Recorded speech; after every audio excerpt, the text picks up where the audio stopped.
innovation, diversification, and more investment and creating value employment for the Saudi youth. Thank you.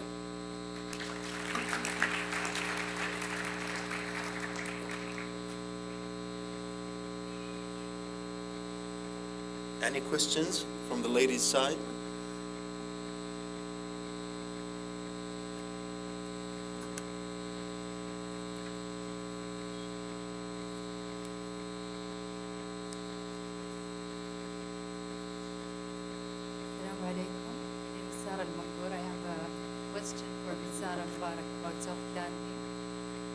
I was wondering if, as a program, do you have a way to find out if, or to control if the foreign company is only using the local entrepreneur or venture to as a distribution channel rather than a local partner?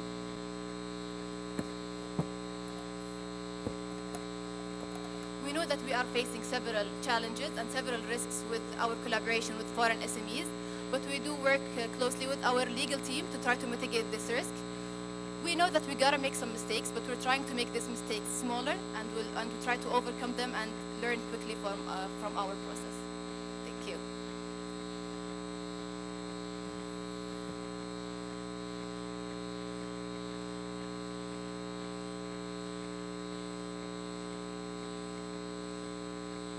Steve Corbett from New Zealand. Sarah, thanks for that presentation on soft landing. Have you worked out a pricing model for overseas startups coming into the kingdom?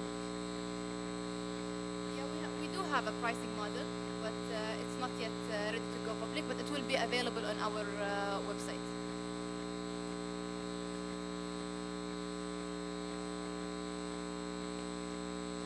Hi, Tom Strobeck with NBIA. Heidi, you talked about the 4 different areas that InfoDev took a look at, and after kind of looking at the programs that they were doing here in Saudi Arabia, which do you think of the several things that InfoDev look like might be the most applicable thing to the kingdoms and the startups here?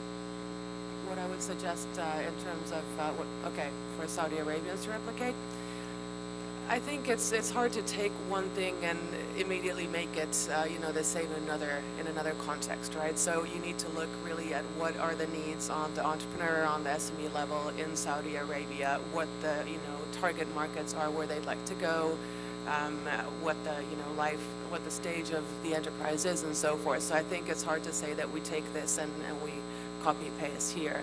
I would say actually all of these pilot activities could bring their own kind of value to Saudi Arabia. The co-incubation soft landing program, well, there's a good host for those kinds of opportunities here already. I think certainly the Venture Out Challenge, which involved a lot of mentors and online coaching and virtual assistants, was a great way to go, and I would certainly recommend perhaps testing that out here.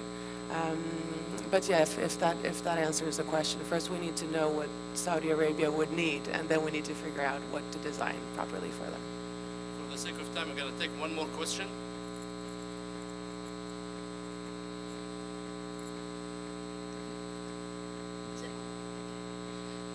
معاكم شريفة سليطي from Kuwait.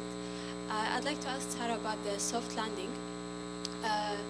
I'm wondering on how to attract this culture to Kuwait, especially that Kuwait is a smaller country with less purchasing power than Saudi, and how to attract international SMEs to this small geographical spot on the map. So I'd like to know about that, and thank you. Thank you. It's a very difficult question. I do know that in Saudi Arabia we have a huge consumer base. It's a very attractive market for SMEs to enter, especially MENA region SMEs. But for Kuwait, you have to develop your own core competencies. What will you be able to deliver as a local SME for the foreign SMEs in order for them to be attracted to move into Kuwait? Thank you. Okay, I would like to thank everyone. Thanks to our speakers. And this was the end of this session. Thank you all. Now we're gonna take a break for lunch and prayer for 1 hour and 15 minutes, and then we'll proceed on with the sessions